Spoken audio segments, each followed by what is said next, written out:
자, 여러분 반갑습니다. 세상의 모든 풀이의 김교우입니다. 자, 우리 오늘은 인문계 학생들과 함께하는 시간입니다. 이게 횟수별로 이제 여러분들이 문제를 보시면 파악하실 수 있으시죠?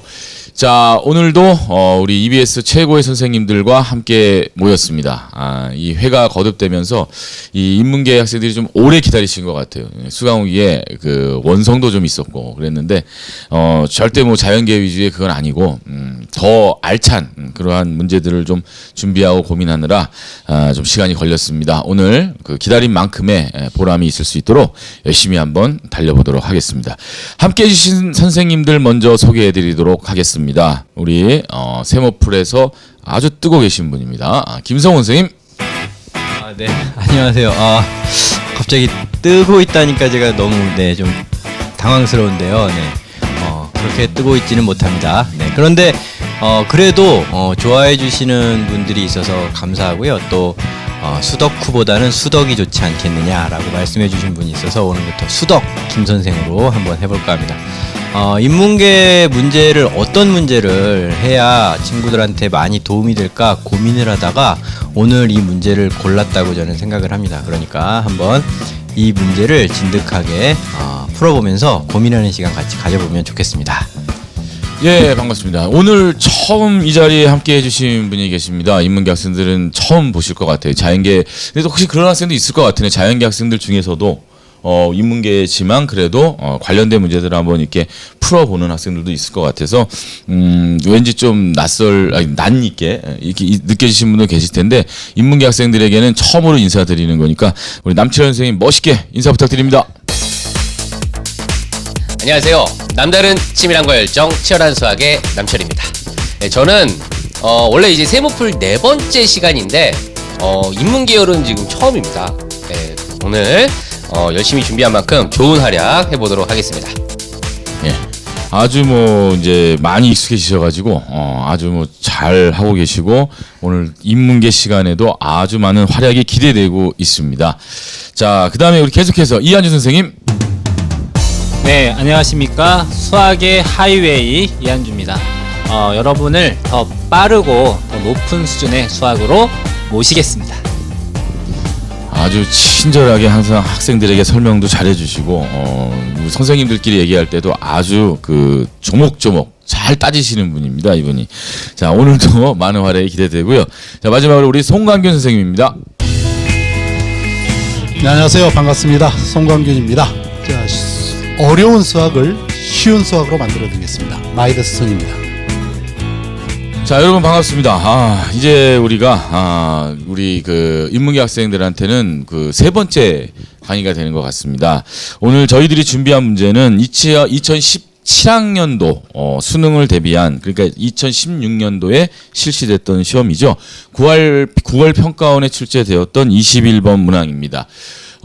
이제 학생들이 이제 개수를 이제 세는 이런 문제들, 이전에 30번 문제로 많이 나왔던 문제들도 기대를 하셨을 것 같고, 또 지금과 같은 이제 이 미분에 관련된 이런 문제도 기대하시는 분도 계셨을 것 같은데, 이제 실제로 지금 문제들이 이제 작년 수능부터, 그죠? 작년 수능부터 30번 문항에 이제 개수를 세는 문항보다는 미적분과 관련된 문항이, 그 중에서 특히 이제 적분보다는 미분 쪽이 훨씬 더 출제 가능성이 높은 것 같습니다. 그래서 이 오늘의 21번 문제도 학생들이 답은 많이 냈지만 또 여러 가지 많이 궁금한 이런 것들이 많이 있었던 것 같아요. 그래서 저도 개인적으로 이 문제를 이제 해설을 했을 때 또 많은 질문들을 받았던 것이 있고, 오늘 세상의 모든 풀이에서 여러분들의 궁금증 모든 것들을 다 해결해 드리도록 그렇게 하겠습니다.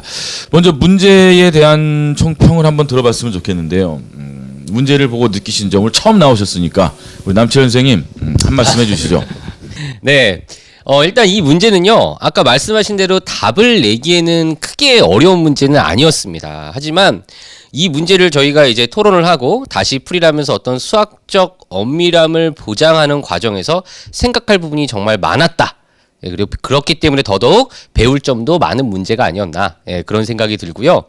물론 이제 앞으로 2가지 이상 여러 가지 풀이를 저희가 할 수는 있겠지만, 그 풀이의 방법이 여러 가지 방법이 있으니까 다양한 생각을 한다는 측면도 중요하지만, 특히 제가 이제 생각이 났던 것은 우리가 어떤 한 가지 풀이를 얘기했을 때 그 풀이에 대한 확신이 있겠느냐.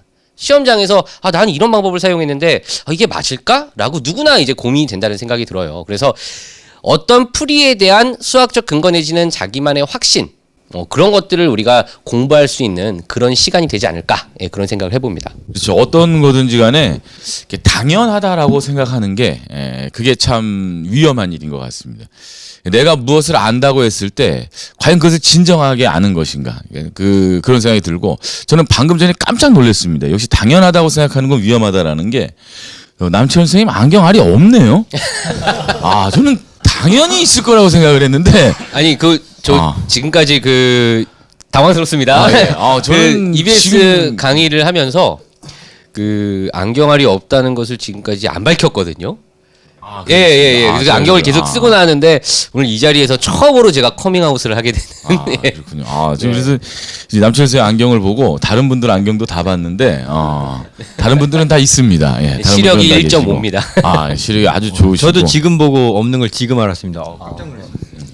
자, 이제 우리 김성훈 선생님도 한 말씀 해주셨으면 좋겠어요. 아까 뜨는 게 싫다 그러셨는데 그럼 좀 가라앉으시든가 하시고 한번 얘기 한번 해보시죠. 우리 문제에 대한 전체적인 얘기를 한번 들어볼게요. 아마 이 문제는 사실 살펴봐야 될, 만약에 이 문제가 객관식 문제가 아니라 주관식 문제였다면 학생들이 생각하고 살펴봐야 될 문제가 정말 많은 문제다라고 생각을 합니다. 그런데 이게 객관식 문제고 그 객관식의 보기의 숫자들이 사실은 힌트를 너무 많이 던지기 때문에 그런 부분에서 답을 찾는데 조금 시간을 절약할 수 있긴 하겠지만 사실 이게 정말로 그냥 주관식 문제로 우리한테 맨 처음부터 주어졌다 그러고 우리가 그걸 해결해야 되는 과정에서 크게 세 가지로 나눠서 그 각각을 다 검증해야 되는 문제라면 이건 우리가 그냥 21번이고 쉬운 문제라고 하고 넘어갈 수 있는 그런 문제는 아니라고 생각합니다. 분명히 꼼꼼하게 하나씩 다 따져봐야 되고 난이도 있는 문제인데 좀 그런 부분이 좀 아쉬운 부분이긴 한데 그러니까 여러분들이 만약에 요게 이제 정말로 그냥 주관식 문제다라고 생각해서 이 문제를 해결했으면 좋겠고요. 또 그 부분의 모든 경우를 다 꼼꼼하게 따지는 데에서 사실은 저도 이 문제를 풀면서 여기서 당연히 우리가 원하는 값이 나오지 않겠어라고 생각은 하지만 정말로 그럴 수밖에 없는 이유는 제 스스로 찾는데 상당히 어려웠는데 사실 우리가 이 세모풀 논의를 하면서 다른 선생님들이 해주신 말씀들이나 힌트들이 정말로 또 무릎을 탁 치면서 그래서 그럴 수밖에 없구나라는 걸 상당히 많이 깨달았던 문제입니다. 그래서 여러분들이 이렇게 쉬운 문제를 가지고 왜 하지? 라는 생각을 하기보다는 정말로 이 문제가 영양가가 높은 문제다라는 걸 알고 가셨으면 좋겠습니다. 한번 김 선생 무릎을 한번 보고 싶어요. 정말 치는지 한번 거의 보호대라도 하고 계신지 모르겠는데 좋은 말씀인 것 같아요. 이게 문항이 이 같은 문제라도 이게 주관식에 출제되느냐와 객관식에 출제되느냐에 따라서 그 정답률이 달라지고요. 아까 말씀하실 때 중요한 게 뭐냐면 이게 객관식 문제지만 지금은 이제 작년 수능부터 그러니까 우리 17학년도 수능부터 30번의 이 미적분 문제가 나오고 있고 개수를 세는 문제가 이제 21번 객관식 문제로 바뀌었잖아요. 저는 이제 개수를 세는 문제가 객관식으로 가는 건 맞다라고 생각을 하거든요. 몇 년 전에 평가원 문제 중에 왜 이 정수과 자연수 조건을 하나 잘못 보면 한 개를 빼먹게 되는 이런 문제가 하나 기억이 나요. 그래서 정말 많은 오답이 나왔었는데 제가 그때 그게 진짜 수능 문제였으면 제가 탄원서를 넣으려고 그랬거든요. 너무 가혹하다는 느낌이 듭니다. 그렇죠. 조건을 당연히 봐야 되는 것도 중요하지만 몇 년을 같이 공부한 학생들이 그 하나의 실수로 인해서 이런 것들이 망가진다는 게 솔직히 수학 문제 한 문제가 일반 학생들이 대학을 가는 데 있어서 되게 중요한 역할을 많이 하잖아요. 그렇기 때문에 그런 꼼꼼함을 갖고 이 미적분을 대했으면 좋겠고 그리고 이제 개수 세는 문제는 없어진 건 아니니까 또 여러분들이 대비를 또 하셔야 되지 않을까 이렇게 생각이 듭니다. 자, 그래서 이제 역시 이제 유명한 문제이기 때문에 여러분들이 많이 풀어보셨을 법합니다. 그렇지만 그래도 이 시간을 통해서 처음 문제를 보시는 학생이라면 꼭 문제를 풀어보셨으면 좋겠고요. 문제에 대한 해설을 그래도 이제 우리가 전체적으로 먼저 시작을 해봐야 될 것 같습니다. 그래서 오늘은 이한주 선생님께서 먼저 첫 번째 문제의 해설과 풀이를 담당해 주시도록 하겠습니다.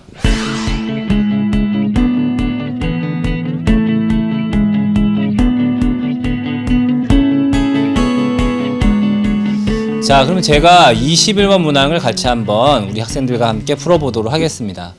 자, 다음 조건을 만족시키며 최고 차의 개수가 음수인 그런 모든 4차 함수. 다음 조건을 이 가 조건과 나 조건을 만족시키는 최고 차의 개수가 음수인 모든 4차 함수를 생각을 해서 그 4차 함수 fx에 대해서 f1의 최대값을 이제 구하는 그런 문제가 되겠습니다.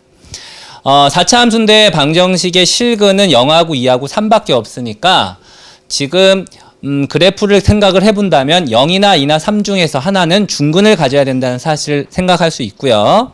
지금 절대값 x, x-3 절대값 요 이제 y 이퀄 fx 생각하고 y 이퀄 요 생각해서 두 개의 그래프를 생각을 하시면 되겠습니다.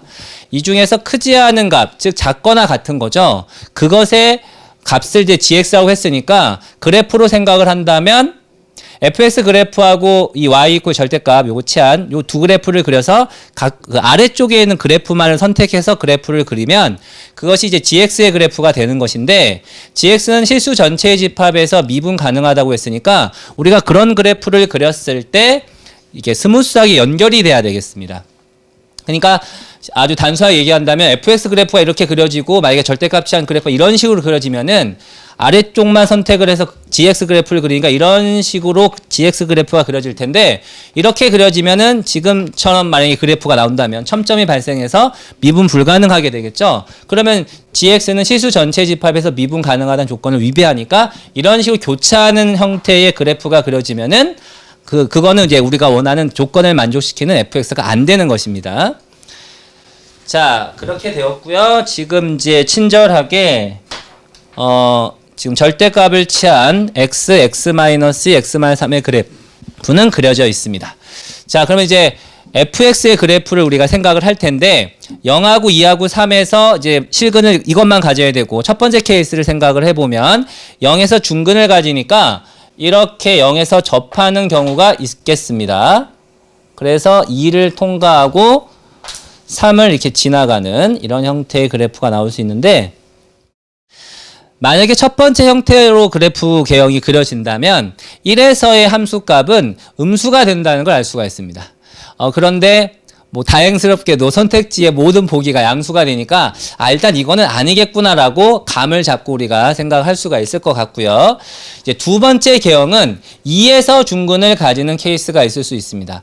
그 경우는 이제 그래프가 이렇게 지나가서 2에서 접하고 3을 통과해서 지나가는 이런 형태로 만약에 그래프가 그려진다면 fx의 그래프가 이렇게 노란색으로 그려진다면 조건을 다 충족하게 되겠죠. 항상 아래쪽만 선택해서 그리니까 그냥 gx 그래프는 fx의 그래프 자기 자신이 되겠습니다. 그래서 이 경우에는 fx 그래프하고 gx 그래프가 똑같고요.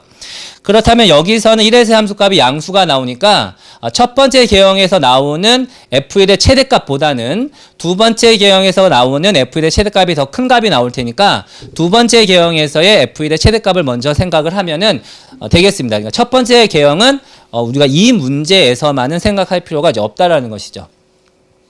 자, 그러면은 이 노란색처럼 그래프가 그려져야만 조건을 충족하는 fx가 될 텐데요. 자, 이렇게 그려지려면 어떻게 돼야 되느냐? 먼저 2에서는 접하니까 항상 더 밑으로 내려간다는 것을 알 수가 있고요. 0에서 이렇게 더 밑으로 그려지게 해주려면은 이 점에서 0에서의 절대값 취한 이 부분에 이제 우미분계수라고 생각을 하면 되겠습니다. 이 접선의 기울기보다는 fx의 그 0에서의 접선 기울기가 더 작으면 이런 식으로 그래프가 나올 거라는 걸 알 수가 있습니다. 즉 0에서의 접선 기울기를 생각하고 이 절대값을 취한 이 함수의 0에서의 우미분 계수겠죠. 그거를 두 개를 비교해서 그 우미분 계수보다 0에서의 fx의 그 미분 계수 도함수 값이 더 작으면 이런 형태로 그래프가 나올 거라는 걸 알 수가 있고요. 그 다음에 이쪽 3에서는 지금 이제 이 절대값을 취한 함수의 자미분 계수겠죠. 이거를 생각을 해서 요거의 그 기울기의 절대값보다는 더 이렇게 그러니까 이게 음수니까 더 크게 나오면은 이런 식으로 그래프가 나오게 되겠습니다. 즉 일단 이거 0에서의 이게 미분 계수를 구해 볼게요. 절대값이 있지만 어차피 우리가 우미분계수만 생각할 거고 양수로 나온다는 사실을 알고 있으니까 절대값이 없는 식을 미분해가지고 거기다 0을 대입을 해서 계산을 해봐도 되겠습니다. 그러면 x 마이너스 2 곱하기 x 마이너스 3. 자, 이것을 미분을 하면요.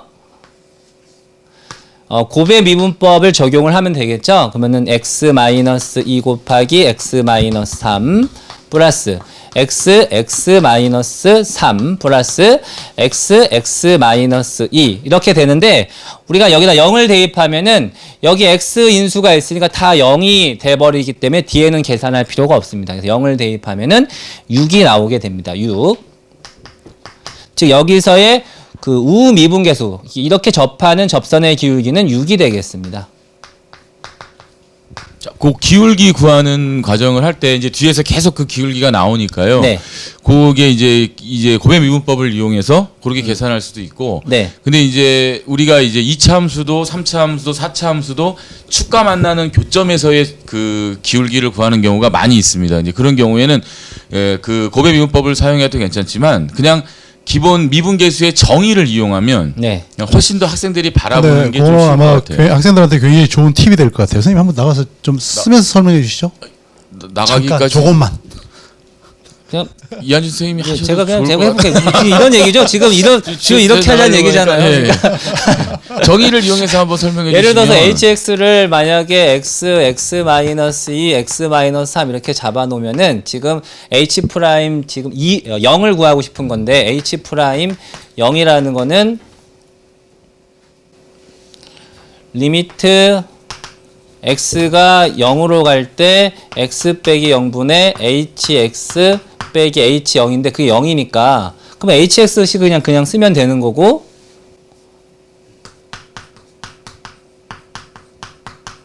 그러면 어차피 이거 0이니까 약분되기 때문에 그냥 여기다 0만 대입하면은 된다는 얘기고 네, 그렇죠. 그것이 여기가 0이 아니라 2로 바뀌거나 3으로 바뀌어도 마찬가지 방식이 되니까 결국은 그 해당되는 인수 지우고 나머지 그냥 그 값 2라면은 여기 있는 거 지워버리고 약분될 테니까 x 마이너스가 여기 생기니까 분모 쪽에 약분시켜버리고 나머지 인수들에다가 2만 대입하면은 쉽게 계산할 수 있다는 네, 그런 그렇죠. 말씀이신 예, 거죠? 맞습니다. 그래서 3쪽에 아. 이제 기울기를 구하실 때는 네. 예, 그 방향으로 네, 한번 이렇게 한번 해보시면. 해보도록 하겠습니다. 예. 아, 감사합니다. 역시 선생님의 학습 능력이 아주 뛰어나시군요. 감사합니다. 그러면은 일단 6이 됐고요. 그리고 그냥 하는 김에 먼저 이쪽 3에서의 미분계수를 구한다면은 3에서의 미분계수는 방금 적용한 이 말씀해 주신 이야기를 적용하면은 어차피 이거 약분 돼버리고 여기다 3만 대입을 하면은 되겠네요. 3만 대입하면 3 곱하기 2니까 3이 나오는데 이렇게 접할 때의 기울기가 3이라는 얘기니까 이쪽은 기울기가 마이너스 3이 되겠습니다. 그러면 이제 fx식을 생각을 해봐야 되는데 fx는 지금 2에서 접하고 있는 거고 최고차의 계수는 모르기 때문에 최고차의 계수 k라고 잡겠습니다. 그럼 x 마이너스 2의 제곱 x 마이너스 3 이렇게 됩니다. 그럼 방금 전에 우리 기호쌤이 말씀해 주신 아주 좋은 팁을 적용을 한다면 f'0은 요 x인수 약분시켜 버리고 나머지에다가 0만 대입하면은 됩니다. 아, 굉장히 유용하네요. 매우 좋습니다. 자, 계산할 때 어떻게 계산하나 막 힘들었는데 0만 대입하면은 4 곱하기 이게 마이너스 3이니까 마이너스 12k가 나오게 되고요. 그다음에 f'3은 역시 이쪽 약분시켜 버리고 3만 여기다 대입하면 되네요. 그러면 3 곱하기 1이니까 3k가 되겠습니다. 근데 마이너스 12k는 저 기울기 6보다는 같거나 작아야 되는 것이고요. 그래야 이 계형이 나오게 됩니다.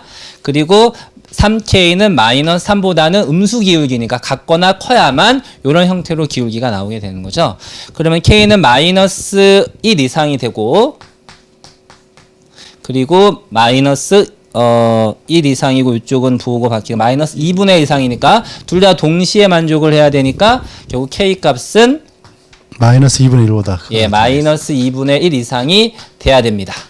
자, 이 상태에서 우리가 f1의 최대값을 구할 거니까 이제 이 fx 식에다가 1을 대입을 해주게 되면 얼마가 나오냐면은 1 곱하기 이것도 1이고요. 마이너스 2k가 바로 f1 값인데 이 최대값을 구할 거니까 여기다 마이너스 1을 곱해주면 이거는 1 이하가 되는 거니까 최대값은 두 번째 유형으로 그렸을 때 최대값은 1이 된다는 사실을 알 수가 있습니다. 저는 여기서 한 가지 궁금한 게 있는데, 저도 물론 저런 과정을 거쳐서 풀었지만, 네. 직관적으로는 저 두 가지 조건이 만족되면, 저 f라는 함수가, 아래쪽에 다 오게 되겠지라는 생각이 들긴 듭니다. 네. 근데, 정말로 누군가가 정말 그래? 라고 물어봤을 때, 네. 그렇지 않겠니? 라고는 말할 수 있어도, 네.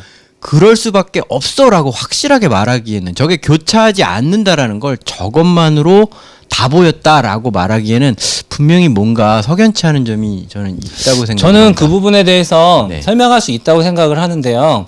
만약에 자, 이쪽에서 어딘가에서 여기 지우겠습니다. 어딘지 모르겠어요. 이쪽에서 뭐 할 수도 있고 이쪽에서 할 수도 있는데 이렇게 교차하는 케이스가 생겼다면, 이렇게 생겼다면 어떻게 될 것이냐, 이런 질문인 거잖아요. 근데 지금 우리가 이제 fx에 대해서 최소값을 가지고 gx를 정했기 때문에 교차하는 점에서 이제 미분이 불가능해지겠죠. 예, 여기서 이제 제가 드리는 질문은, 지금 오른쪽에서는 이미 이제 저게 기울기가 저렇게 되지 않는다라는 게 이제 조건에서 나왔는데, 네. 이제 원점에서 아래로 출발했지만 조금 더 삐져 나갔다가 다시 들어오는 형태도 가능하다는 거죠. 0과 2 사이에서. 그러니까 여기서 0과 이런 2 식으로 사이에서 삐집고 들어갔다가 이렇게 될 수도 있다. 아니요, 그것도 처음에 시작은 아래로 됐지만, 네, 시작은 아래로 됐지만 0과 2 사이 어딘가에서 뚫고 올라갔다가 재빠르게 내려올 수 있는. 이렇게요? 급격하게 내려오는 이런 케이스를 말하는 건가요? 네, 그럴 수도. 그러니까 그렇지 않을 거라는 걸. 그런 부분이 네네. 이제 우리가 이제 좀 생각해 봐야 될 부분이 아닌가 싶어요. 근데 네. 지금 일단 이 문제를 풀기 시작을 했는데 네네. 아직 이제 문제 풀이가 끝나지 않았기 때문에 혹시 이제 문제 풀이를 이제 아직 이 문제를 지금 여기서 처음 풀이를 보는 학생이라면 저 뒤가 되게 궁금할 것 같아요. 네, 알겠습니다. 근데 중간에 선생님들이 자꾸 끊으면 지금 막 올라가고 있는 인기가 좀 떨어질지 모를 것 같다는 생각이 들어서 일단은 그 저 부분은 나중에 한번 증명을 나중에 한번 한번 해보자. 이 부분은 이제 교차할 수 없다라는 거를 이제 설명할 수 있는데, 네. 그 부분까지 지금 다 하면 아까 말씀하신 대로 좀 어떤 흐름상 어떤 문제가 있으니까 네네. 이 부분 좀 뒤에서 다시 다루기도 하고, 세 번째 케이스를 해보도록 하겠습니다. 두 번째 유형까지 했고, 두 번째 유형에서의 f1의 최대값은 1이라는 사실까지 현재 파악이 된 상태입니다. 세 번째 경우를 살펴보겠습니다. 자, 세 번째 경우는 이제 3에서 접하는 것이죠. 3에서 접하는 거니까 여기는 뚫고 올라가고 여기도 뚫고 내려오고 여기 3에서 이렇게 접하는 케이스가 되겠습니다. 자, 그러면은 여기서는 생각을 해보는 것이 역시 0에서의 접선 기울기가 더 아까 마찬가지로 그 fx의 접선 기울기가 6이었죠.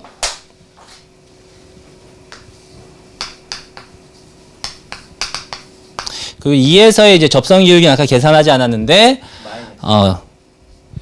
이전 6이고요. 이쪽 2에서의 접선 기울기는 여기다가 이걸 마이너스 약분시키고, 2였습니다. 마이너스입니다. 네? 아까 마이너스 2였습니다. 그때. 마이너스 2였나요? 2 대입하면 그렇죠. 마이너스 2가 되겠습니다. 그리고 이쪽은 3이었고. 네, 이쪽은 이제 그러면은 이제 여기서는 그 0에서의 그 접선 기울기가 6보다 작아야 되고 2에서의 접선 기울기가 마이너스 2보다 커지면 되겠습니다. 그러면은 f 프라임 아까 0이 2k였나요? 아그 프라임 x를 다시 써야죠. 이제 fx 식이 달라지죠. 예, fx 식이 달라지니까 다시 계산을 해보겠습니다. fx는 지금 3에서 접하니까 최고 차이 개수는 뭐 k 뭐 프라임으로 바꿔야 됩니다. 이거 똑같이 하는 경우가 종종 있더라고요. 최고 차이에서 달라져야 되겠죠.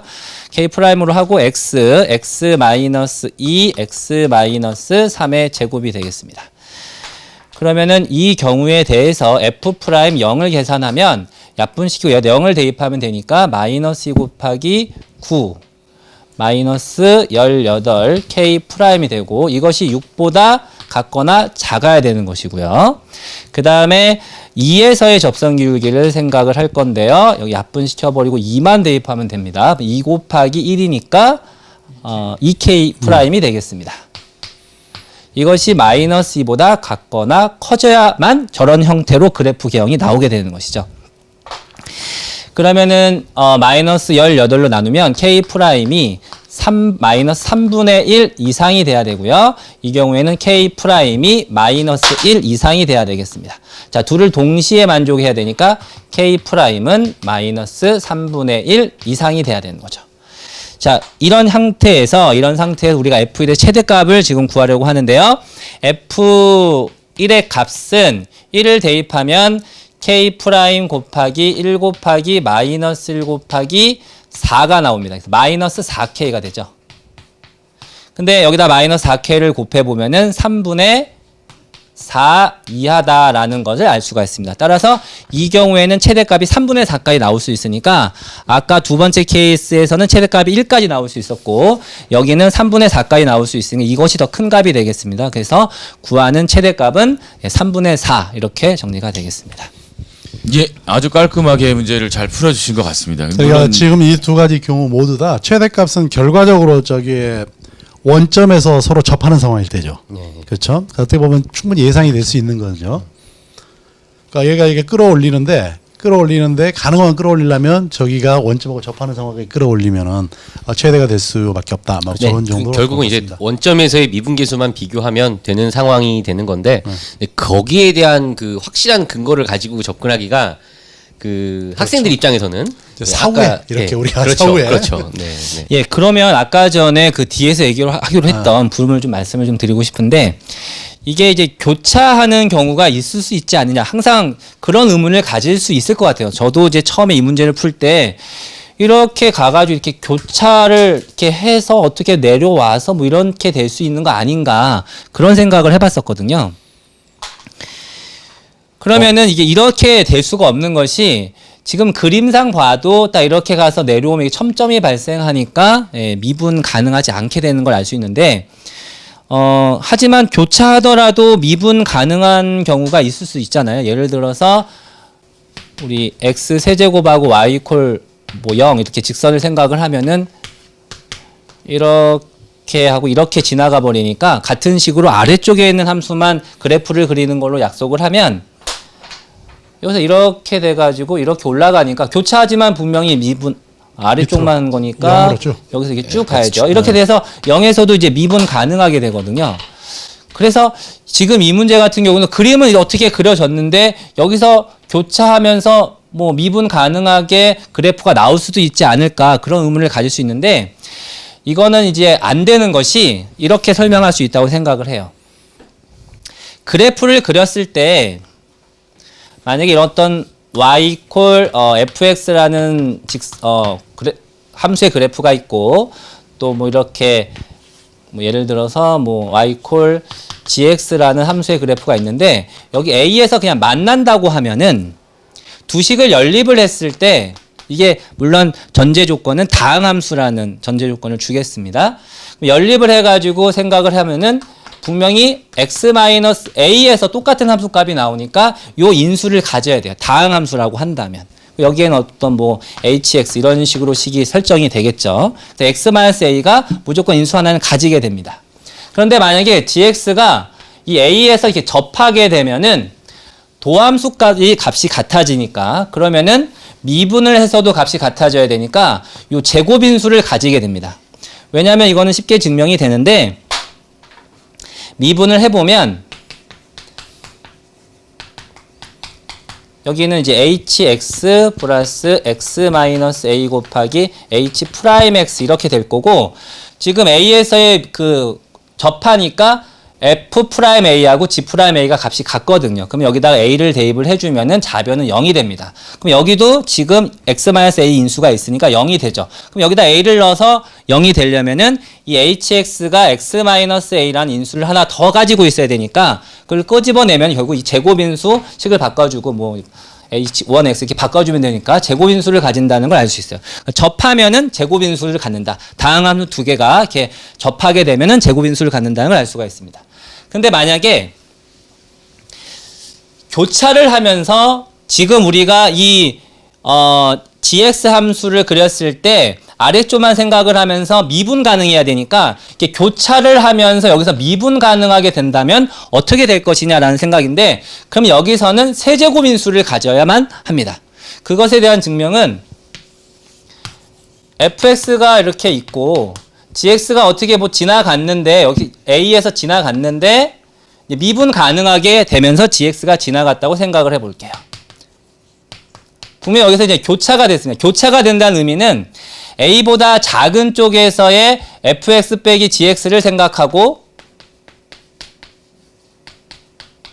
a보다 큰 쪽에서 fx 빼기 gx를 생각했을 때 부호가 바뀌게 됩니다. 교차를 하게 되면 핵심적인 부분이 부호가 바뀌게 되는 거죠. a의 좌우에서. 그러면 지금 여기서 지금 그림을 이렇게 그려놨지만 접하는 거 여기서 이제 미분 계수가 같은 부분이 있습니다. 그러니까 접하는 것까지 아까 설명이 됐으니까 분명히 이 부분은 제곱인수를 가져야 됩니다. 그럼 이 상태에서 지금 충분히 작은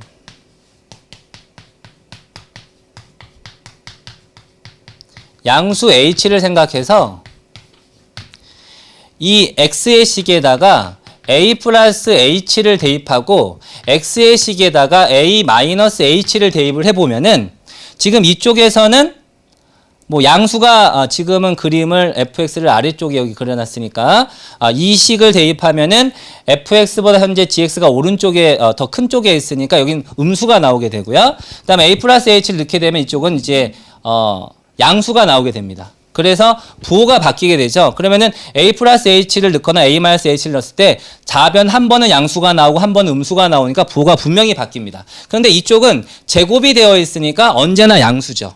그러면 결국은 우리는 a 더하기 h하고 h 곱하기 a 마이너스 h의 곱이 음수라는 사실을 알 수가 있습니다.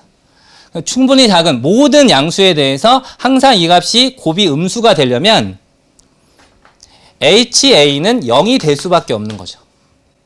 왜냐하면 ha가 0이 아니면 ha가 지금 a가 여기에서 0이 되기 때문에 이렇게 지나가니까 a-h하고 a 플러스 h에서 부호가 바뀌게 되는 거거든요.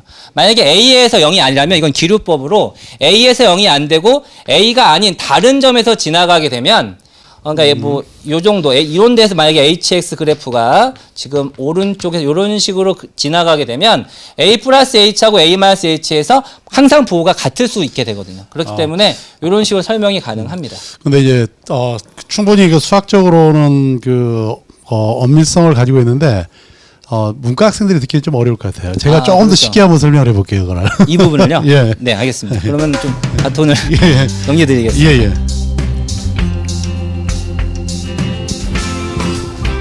여기서 이제 두 가지 정리를 우리가 이제 어쨌든 이 문제는 다 풀렸는데 지금 아까 우리 김성 선생님께서 말씀하신 게 요 함수가 중간에 교차될 수 있지 않느냐. 그리고 요 아래쪽에서만 놓을 거다라고 하는 이제 요런 어떤 가정들이었는데 그게 뭐가 문제인가. 근데 이제 우리 한번 이렇게 그려볼까요? 그러면 이제 아까 김 선생님 말씀하셨던 대로 이제 요렇게 교차하는 상황이 어디서 우리가 했었죠? 뭐 어디서든 상관없으니까 이 정도 그려보겠습니다. 지금 그림이 그 x 이꼴 2에서 지금 위로 왔다 내려왔잖아요. 네. 근데 저희가 처음에 계산하기를 미분계수가 x 이꼴 2에서 미분계수가 더 크다라고 계산을 했기 때문에 네. 그 이 밑으로 내려와야 되게 저희가 그림을 그려야 되거든요. 근데 이제 뭐 사실 상관없습니다. 우리 고객께서 원하시는 대로. 자, 저는 그렇게 생각 안 하는데요. 2라는 점에서의 미분계수는 똑같다면 어느 게 위에 있는지까지는 판단할 수는 없는 거죠. 아니 근데 이제 미분계수가 같다고 어쨌든 해도 하여간에 네. 좀 이따 싸우시고요. 네. 일단은 교차될 수 없다는 것만 설명해 드리겠습니다. 그러면 예를 들어서 이제 여기서 뒷부분 안 그리겠습니다. 또 싸울지 모르니까. 그러면 이 0하고 2 사이에 교차하는 점을 알파라고 놔볼게요. 이간에 알파는 0하고 2 사이입니다. 근데 우선 우리는 그 gx라는 함수는 미니멈 함수이기 때문에 그럼 gx만 그려준다 그러면 자 여기서 요렇게 됐을 거고요. 그 다음에 여기서 요렇게 가는 요런 함수 있을 겁니다. 그래서 지금부터 한번 저는 요렇게 한번 써볼게요. 저 안에 들어있는 함수를 hx라고 놓고 x하고 x-2에다가 x-3이라고 놔보겠습니다. 그렇죠? 자, 요 안에 절대값 씌우기 전에 함수를 얘라고 놓는 거예요. 그렇다면 이 알파 근방에서만 다른 건 보지 않고 알파 근방에서만 한번 보면은 어떻게 되냐면 이 x가 알파보다 작을 때는 현재 저렇게 크로스되면 fx였을 거고요. 그 다음에 x가 알파보다 크거나 같으면 지금 요 그래프가 hx 그래프죠? 예, 맞습니다. 자, hx. 뭐 만약에 이쪽이라면 마이너스 hx를 넣어주면 됩니다. 근데 문제는 이 gx가 알파에서 미분 가능해야 돼요. 미분 가능해야 되기 때문에 두 가지 조건을 만족해야 되겠죠. 먼저 f 알파하고 h 알파하고 같아야 됩니다. 이거는 연속이 되기 위한 조건이겠죠. 기본적으로 연속이어야 되니까. 두 번째 미분 가능하다 그러면 f 프라임 알파하고 h 프라임 알파가 같아야 됩니다. 이거는 뭐냐면 얘를 미분한 거하고 요 미분하고 같아진다는 얘기는 좌우 미분계수 같아진다는 얘기죠. 이건 부드러운 만남이라고나 할까요? 자, 요렇게 두 가지가 성립해야 한다는 거죠. 그래서 요 사실에서 이제 새로운 함수를 한번 만들어 보겠습니다.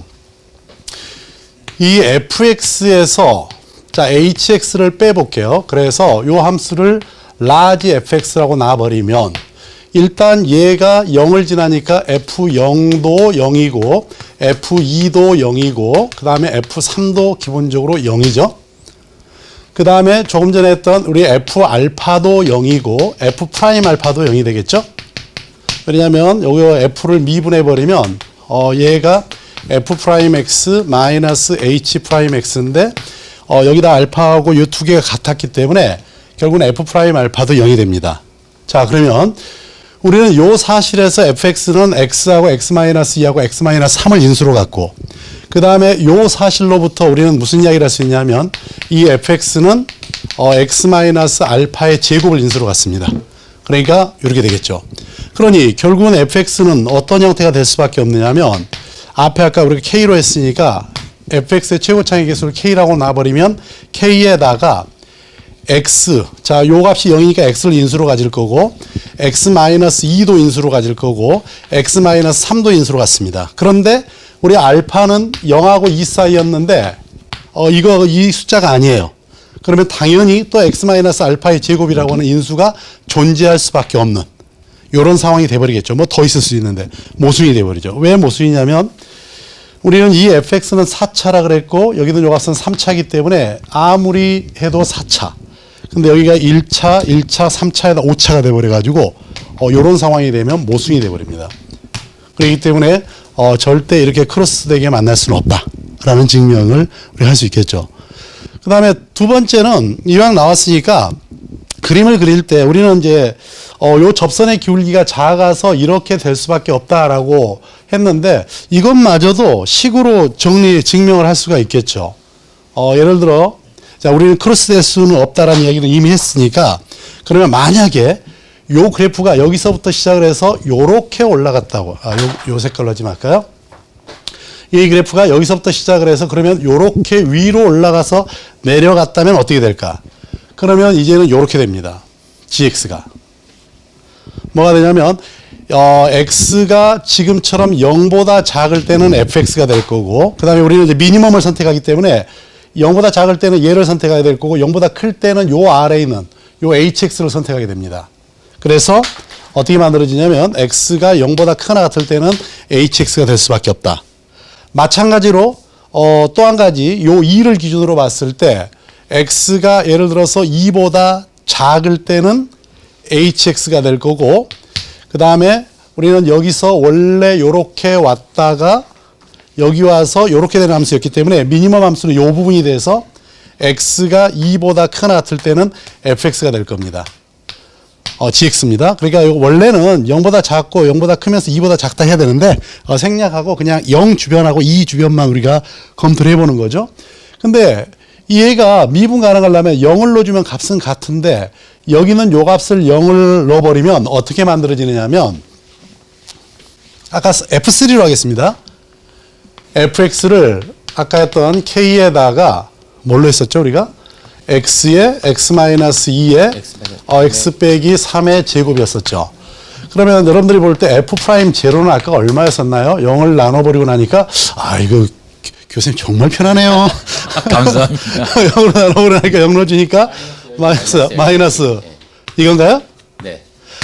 이 값이 될 거고 얘가 h-0하고 같아야 되잖아요. 왜냐하면 좌우 미분계에서 같아야 되니까 0을 넣어주면은 6이 나오나요? 그렇기 때문에 이때는 K가 마이너스 3분의 1이 돼야 되고 2에서도 F-2하고 마찬가지로 H-2가 같아야 되겠죠. 좌우 미분계에서 같아야 되니까. 근데 F-2는 넘어가서 넣어주니까 2K가 되나요? 이래 되죠. 맞나요? H-2는 2에다가 마이너스 2가 되나요? 네, 맞습니다. 맞습니까? 맞습니다. 그럼 K는 마이너스 1이 되겠죠. 네. 근데 사실 얘도 만족하고 얘도 만족해야 되는데 K는 서로 다른 값이 돼버려요. 그럼 모순이 돼버린 거죠. 그러니까 결과적으로 우리는 수식으로도 이 그래프는 위로 절대 올라갈 수 없다라는 걸 증명을 해버린 거죠.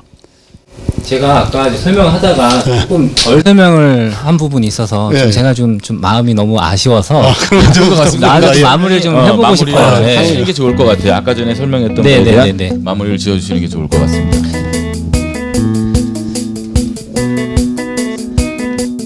그래서 아까 얘기를 좀 길게 했었던 부분이 결국 뭐냐면 그냥 접하게 되면 단순하게 얘기하면 이런 거죠. 접하게 되면 제곱인수, 다항함수 같은 경우는 제곱인수를 갖게 되고 교차하면서 그러니까 우리 뭐 3차 함수의 변곡점을 이제 직선이 이렇게 지나가는 이런 케이스를 생각을 하시면 되겠습니다.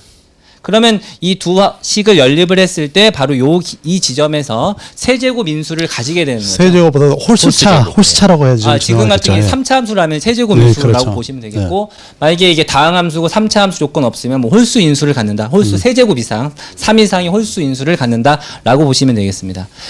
그래서 이 이야기를 하려고 이제 이거에 대해서 좀 약간의 증명이 필요해서 아까 같은 뭐 충분히 작은 양수 막 이렇게 해가지고 설명을 했던 부분이고요.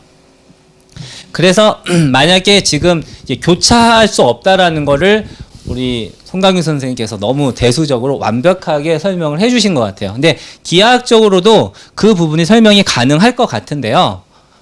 만약에 여기서 교차를 하면서 이렇게 가게 된다면 미분 가능에 대한 이 부분이 이제 지금 그림은 뭐 첨점이 발생하기 그려놨지만 실제 조건을 만족하게 그림이 그려진다면 뭔가 첨점이 발생하지 않게 그려졌다고 생각을 하고 교차하면서 지나간 거죠. 마치 변곡점을 지나가듯이 그려졌다고 생각을 해보시면 되겠습니다. 그럼 여기서는 세제곱 인수를 가지게 되는 거죠. 3차 이상의 인수를 가지게 되죠. 홀수로. 근데 지금은 fx가 4차 함수고 이 절대값을 생각하지 않는다면 만약에 이 부분을 이제 3차 함수로 생각을 하면 이 부분이 이제 실제로 3차 함수처럼 이렇게 그래프가 그려진다고 생각을 해보면 되겠습니다. 그럼 여기서 세제곱 인수를 가져야 되고 여기를 지나가니까 인수 하나가 더 생기니까 교점 인수 하나 더 생길 거고요.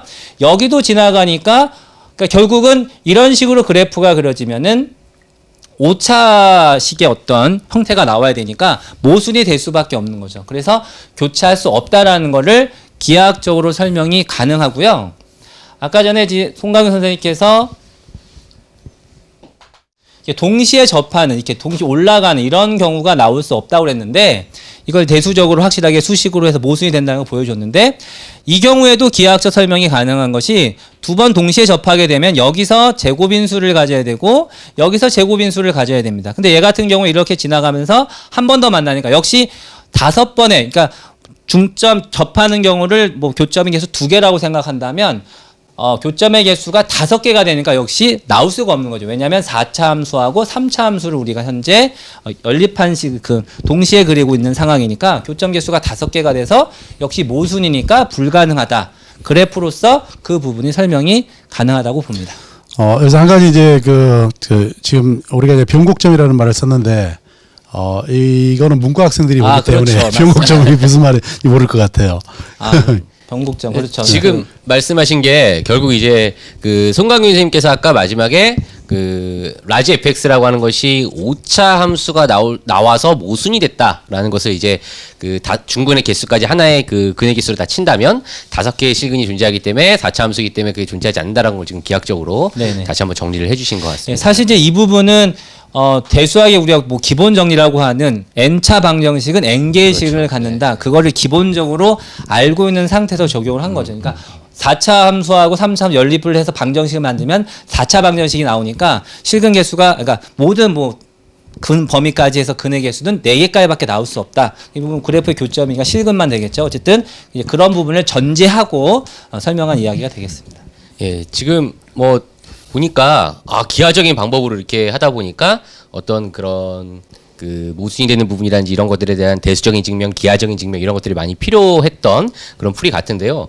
그 인문계 학생들이 받아들이기에는 물론 이제 모든 인문계 학생들이 다 받아들이기 어렵다라고 볼 수는 없겠지만 대체적으로는 좀 쉽지 않은 그런 부분이 있지 않습니까? 방금 전에 말씀하실 때도 그 N차 방정식이 N개의 실근을 갖는다라고 방금 전에 말씀을 하셨는데 최대 근의 개수가 이제 근의 개수가 네, 근의 개수는 개수죠. N개죠. 근의 개수가 N개. 실근이 아니라 예, 그냥 근의 개수가 개수인데 이제 N개죠. 아까 이제 네. 그렇게 얘기를 하셔가지고 네. 혹시 이제 학생이 들었다가 이제 그럴 수 있을 것 같다. 그러니까 아까 변곡점 얘기도 솔직히 이제 그 여기 이제 우리 강의를 듣는 학생들 중에는 변곡점을 이제 활용하시는 학생들도 있고 선생님도 뭐 그 최상위 그 개념 특강을 할 때 그 강의에서 변곡점이라는 용어를 사용했어요. 근데 물론 이제 엄밀한 변곡점보다는 이제 인문계 학생들이 이해할 수 있는 수준의 참고할 수 있는 수준의 정도를 얘기한 적이 있었는데 그거는 이제 어쨌든 우리는 이제 엄밀하게 교과 과정상으로는 한번 짚고 넘어가서 얘기를 해주실 필요가 있을 것 같아요. 네.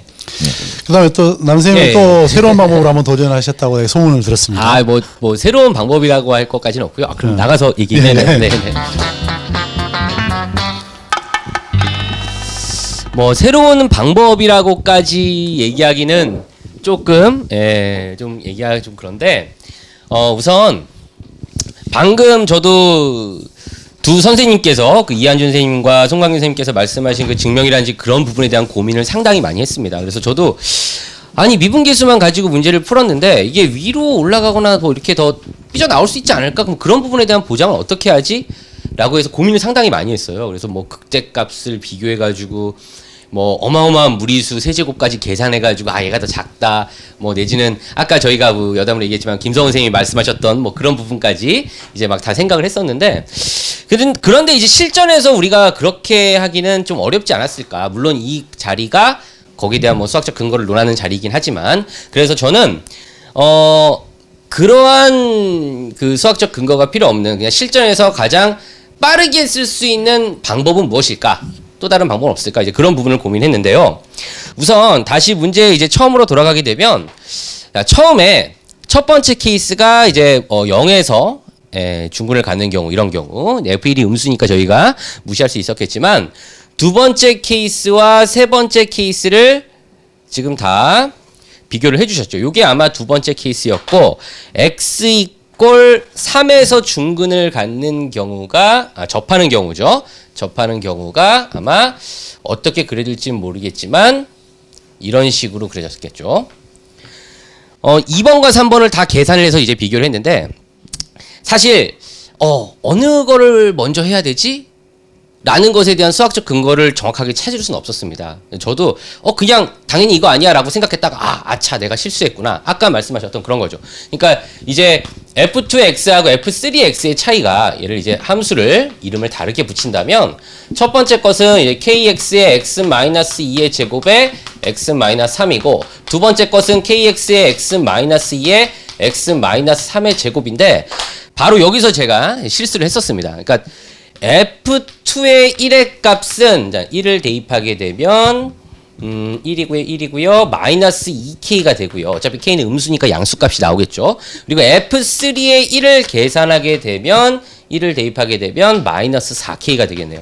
자, 그럼 여기서 얘가 그냥 K가 어차피 음수니까 F3의 1이 F2의 1보다 더 큰 거 아니야?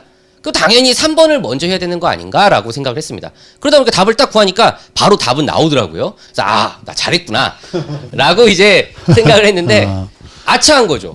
그렇죠. K가 이게 K2고 K3라고 했어야 되는데 같은 K라고 생각한 부분에서 벌써 근데 학생들이 그렇게 할 수 있겠네요. 네, 진짜. 저도 그런 생각이 들더라고요. 그래서 이 얘기를 꼭 하고 싶었습니다. 그러니까 학생들이 같은 K니까 선생님들이 막 이런 얘기를 막 하잖아요. 그럼 이제 모르는 학생들은 선생님 이거 그냥 같은 K라고 하면 왜 2번을 왜 일일이 힘들게 다 보여주세요? 그냥 3번으로 바로 다이렉트로 가면 답이 보이는데 그런 거에 대한 이야기하고요. 그리고 뭐 여담이지만 저희가 아까 얘기했듯이 만약에 이 문제가 30번 문제이고 F1의 최대값이 아닌 뭐 절대값 F1의 최대값이나 F1의 제곱의 최대값을 물어봤다면 첫 번째 케이스도 우리가 당연히 생각을 해야 되는 거죠. 어디까지 내려갈지, 이 얘가 더 위에 올라가기 전까지 내려올 수 있는 거 부분이니까 그러면 조금 더 우리가 다양한 경우를 다 생각해야 되지 않을까, 이제 그거 하고요.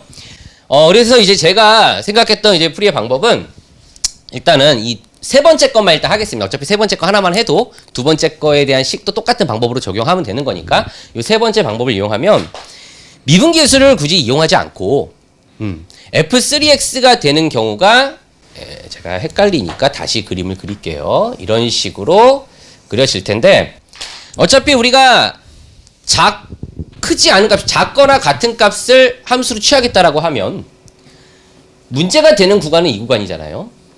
그렇죠? 그래서 요 함수 F3X가 이 y는 절대값 이 함수 아래에만 있으면 문제에 다 만족하는 부분이 되기 때문에 그냥 한 번에 부등식으로 해결할 수 있다는 거죠. 그러니까 F3X를 써보면 자 K3의 X에 X 마이너스 그냥 여기 써 있으니까 여기 옆에다 그냥 쓰겠습니다.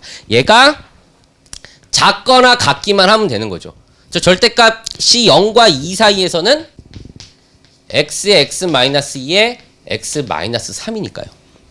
이렇게 돼버리면 얘를 좌변으로 이항해서 이제 인수분해를 해서 해결할 수도 있고요. 아니면 또 이제 잠깐 앉아서 굳이 인수분해 안 해도 되지 않을까? 부등식을 잘 다루는 친구라면 x가 0하고 2 사이니까요. 그렇죠. x를 0과 2를 제외해버리고 아예 어차피 교점 만나는 거니까 그냥 한 번에 바로 약분을 하는 거죠. 하지만 약분할 때는 이제 부등식을 약분할 때는 음수인지 양수인지 이제 판단을 해야 되지만 이 구간에서 바로 이 값이 양수가 된다는 것은 자명하기 때문에 한 번에 얘를 바로 약분할 수가 있다는 거죠. 이렇게 하고 여기 제곱까지.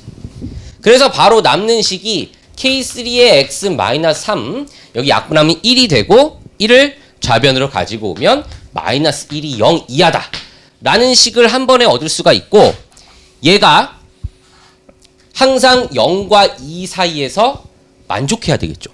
요 식이 만족해야 되는데 요 왼쪽에 있는 식을 봤더니 이제 기하적으로도 우리가 이제 만약에 접근을 한다면 직선의 방정식이고 1차 함수이기 때문에 얘는 기울기가 K3이고 3, 마이너스 1을 지나는 직선이 되겠죠. 근데 우리가 이제 K 값은 지금 음수라고 했으니까 0과 2 사이에서 요 직선이 항상 X축 아래 부분에만 있어야 되겠죠. 그랬을 때 K3의 최대값은 바로 요점 원점을 지나고 3, 마이너스 1을 지났을 때가 최대값이 아니고 최소값. 그렇죠, 최소가. K3의 최소값이죠. 네. 음수니까 네. 최소가 되겠죠. 그리고 이렇게 아래로 이렇게 더 내려올 수가 있다라는 거죠. 그래서 K3라고 하는 것이 기울기가 마이너스 3분의 1보다 크거나 같아야 되겠죠. 예. 그래서 아까 마지막에 마이너스 4K3이었나요? 여기 있죠. 예, 요 값이 그냥 3분의 4 이하다라고 한 번에 이제 답을 얻을 수 있지 않았을까. 이렇게도 이제 생각해 볼 수는 있었을 것 같습니다. 사실 좀 깔끔하긴 하지만 그런 생각은 많이 했습니다. 실제 출제자가 과연 이렇게 제일 빠르잖아요. 가볍고. 근데 이 풀이를 위해서 문제를 냈다라고 생각은 안 들어요. 근데 이제 이 문제가 지금은 21번에 나왔으니까 그렇지 만약 31번에 간다 그러면 31번이 아니고 31번으로 만드시는 새로운 거예요? 소리. 30번에 간다 그러면은 하셨어요. 아마 학생들 입장에서는 그렇게 만만하게 접근할 수 없을 거예요. 그러니까 뭐 그 순간에 학생들은 아마 그러지 않을까요? 이것만 맞게 해준다면 내가 영혼이라도 팔겠다 그런 기분일 테니까 별 방법을 다 동원할 수 있는 거고. 근데 이런 아이디어도 아주 참신하고 뭐 얼마든지 한번 응용해볼 만한 아이디어인 것 같아요. 너무 좋습니다. 네, 굉장히 좋고 지금 미분계수를 이용한 보다 훨씬 계산량이 적어지고 금방 풀 수 있어서 굉장히 좋은데 그러나 저 부등식을 이용한 풀이를 저걸 할 때도 기본적으로 저 fs 그래프가 현재 지금 절대값을 취한 저 그래프보다 아래쪽에 그려져야 된다는 전제를 하고 가는 거거든요. 맞습니다. 네. 그래서 만약에 교차면은 안 된다라는 것을 파악한 다음에 네네. 지금 앞에서 설명한 내용들이 다 전제적으로 받아들여지고 맞습니다. 그 다음에 항상 밑에 있어야만 한다라는 사실 하에서 저 부등식 풀이가 가능한 거지. 맞습니다. 그 앞에 내용이 없이 무조건 밑에 있다 이렇게 해버리면은 어떤 공격의 근거가 이제 근거가 네, 없는 네, 상태에서 맞습니다. 풀이가 되는 거죠. 예, 아까 말씀하신 대로 교차하는 부분이 있다면 그 부분에서의 이제 삼중근이나 이제 그런 부분 때문에 차수가 그 모순이 된다. 두 분이 이제 증명하신 그런 부분이 있기 때문에 아래에 그려져야 한다라고 생각하면 이렇게 풀 수 있는 거죠, 사실은. 근데 아까 지금 다 그 얘기를 들으니까 처음에 제가 그 인사말로 드렸던 게 이렇게 푸는 게 맞나? 라는 그런 확신에 대한 그런 얘기를 했잖아요. 그거하고 딱 맞는 상황이 그대로 이제 연출이 된 것 같습니다. 네. 아주 좋은 설명. 프로에서 수고했습니다. 어떻게 우리 김성훈 선생님이 아까 가장 처음으로 얘기를 해주셨는데 궁금하셨던 분이 많이 해결이 되셨나요? 저는 이 강의를 통해서 제가 궁금했던 점이 처음에는 이제 안개가 뿌였는데 거치는 느낌이 싹 들다가 사실은 저는 아무래도 기하적인 어떤 그 명쾌함이 좋았던 것 같고요. 그리고 4차식과 3차식을 연립해서 5개 이상의 근이 나올 수는 없기 때문에 한 곳에서 접했다면 그리고 나머지 2군데에서는 이미 강제적으로 만나고 있고 그러니까 그 어느 다른 곳에서 더 이상 접할 수 없다라는 것을 딱 아는 순간 진짜 이한주 선생님이 그걸 말씀하실 때 저는 진짜 전율을 느끼고 무릎을 또 탁 쳤습니다. 또 무릎 고칠 거라고 생각하고 있었습니다. 이제 좀 예상이 되네요. 예, 이제 예상이 되고 이때쯤 되면 이 세모풀이 이제 이런 예상뿐만 아니라 수능도 예상할 수 있는 그런 시간이 참 됐으면 좋겠습니다. 자, 오늘 많은 말씀들을 해주셨습니다, 선생님들이. 여러분들 들으시면서 어땠는지 모르겠어요. 간단하게 오늘 그 풀었던 문제들에 대해서 조금 보충 설명이나 아니면 강의를 이제 우리 진행하면서 느끼셨던 점들 간단하게 한마디씩 듣고 한번 정리해 볼까 이렇게 합니다. 오늘 인문계 학생들에게 처음이었는데 남철 선생님부터 한번 얘기해 보도록 할까요? 네. 역시 이제 전 강의까지 저희가 이제 이과를 하다가 이제 오늘 이제 강의를 했지만 오늘 이제 선생님들의 역시 여러 가지 그런 증명이라든지 풀이를 보고 많은 것을 저도 배워갔다는 생각이 들고요. 우리 학생들도 이런 생각을 했으면 좋겠습니다. 내가 풀어서 맞았다고 그냥 넘어가지 마라. 맞은 게 아니다. 내가 맞았더라도 그 과정 하나하나에서 그 생각들에 대한 논리적인 근거와 이런 것들을 공부하는 것이야말로 앞으로 우리가 21번, 29번, 30번 어려운 문제를 학생들이 맞출 수 있는 그런 내공이 이런 데서 쌓인다. 이런 생각이 정말 사실 우리가 다 뻔히 아는 얘기지만 다시 한번 학생들에게 강조하고 싶은 그렇게 강조하고 싶습니다. 네. 예, 오늘 아주 학생들이 확실하게 기억할 것 같습니다. 우리 남철 선생님을요. 이한준 선생님 어떠셨어요? 예, 앞에서 문제를 풀면서 참 내가 많이 부족하구나. 중간중간 허점이 참 많이 보이는 상태로 문제를 풀고 있구나라는 생각을 하면서 반성을 많이 했고요. 다음에 이제 세모풀을 만약에 더 하게 된다면 더 철저하게 준비를 해서 와야 되겠다. 시간이 어떻게 더 늘어날지 모르겠지만 철저하게 준비를 해야 되겠다라는 생각을 하면서 많이 좀 반성이 되고 또 우리 송광윤 선생님이 어떤 대수적인 풀이로서 확실하게 보완을 해주시는 그런 모습들을 보면서 정말 많은 것들을 또 배우는 그런 시간들이 되었습니다. 그런 것 같습니다. 이번 회를 준비하면서 물론 다들 열심히 하시고 잘 하시지만 이번 준비를 할 때는 이한준 선생님하고 저하고 제일 준비를 덜 한 것 같아요. 다른 많이 그래도 나름 했습니다. 죄송합니다. 제가 제일 덜 한 것 같아요. 다 그냥 제가 제일 사실 저는 이 문제를 이렇게 하면 빨리 풀리겠네 이런 식으로 접근은 해도 엄밀성 부분에 있어서는 너무 많이 부족했습니다. 제가. 네. 그래서 그랬던 것 같고 그래도 저는 아까 그 미분계수법을 하나 말씀드리는 바람에 조금 괜찮아진 것 같다라는 생각이 들고요. 굉장히 좋네요. 그 계산 정말 저도 거기까지 생각 못했었는데 바로 눈에 보이더라고요. 고맙습니다. 작년에 이 평가원 문제를 보고 되게 기뻤습니다. 이 가르쳐줬던 내용을 제일 잘 적용할 수 있는 문제가 나와줘가지고 그랬던 것 같은데 아마 오늘 강의에서 학생들이 가장 인상적인 건 그걸 것 같아요. 송광현 선생님 마지막으로 한 말씀 정리해 주시죠. 사실 대수적으로 엄밀성을 기한다라고 하는 것은 여러 가지 면에서 우리가 확신을 가질 수 있으니까 좋지만 아마 많은 학생들이 거기까지 가기는 힘들 거예요. 어쩌다 보니까 제가 대수적인 대수맨이 돼버렸습니다. 원래 저도 직관을 굉장히 좋아하는데 누군가 이제 그 역할을 해야 될 상황이어서 하게 됐는데, 물론 대부분 학생들이 여러분들이 직관적인 형태로 풀더라도 그게 크게 문제가 될 것 같지는 않습니다. 근데 그 중에 또 하여간에 그 뭐랄까 지극히 이과적인 성향을 가지고 있는 문과 학생들도 있죠. 그 자기가 명확하게 그 눈에 드러나게 설명이 안 되면은 용납이 안 되는 이런 학생들도 있을 것 같아서 그 학생들을 위해서 좀 대수적인 처리를 해봤습니다. 하지만 어쨌든 여러분들이 그 만점을 노리고 최고를 지향하는 입장에서라면 아마 스스로의 허점이 없는 게 좋지 않나라는 생각을 해봅니다. 예, 그런 것 같습니다. 오늘 네 분 선생님과 함께 정말 꿀 같은 뭐 팁도 있고 개념도 있고 많은 것들을 들었던 것 같습니다. 예, 수능 날까지 그리고 뭐 수능이 끝나더라도 뭐 올해뿐만이 아니라 앞으로 계속 이 세모풀이라는 이 세상의 모든 풀이의 이 강의가 계속해서 이루어질 수 있으면 좋겠어요. 수강위를 보더라도 많은 분들이 이 세상에 없었던 풀이도 풀이지만 이 프로도 처음이지 않느냐 그런 얘기들을 많이 하고 있고 저희들이 더 많이 노력해야 되고 우리가 더 많은 것들을 해야 되겠다라는 생각을 가져봅니다. 자, 이렇게 해서 오늘 우리 인문계 편이었죠. 8회를 마치도록 하고요. 마지막으로 우리 힘차게 학생들 응원한다는 입장에서 제가 세모풀 외치면 우리 파이팅을 하면서 마치도록 하겠습니다. 자, 지금까지 세모풀이었고요. 항상 여러분들을 위해서 열심히 노력하는 선생님들이 되도록 하겠습니다. 세모풀 파이팅!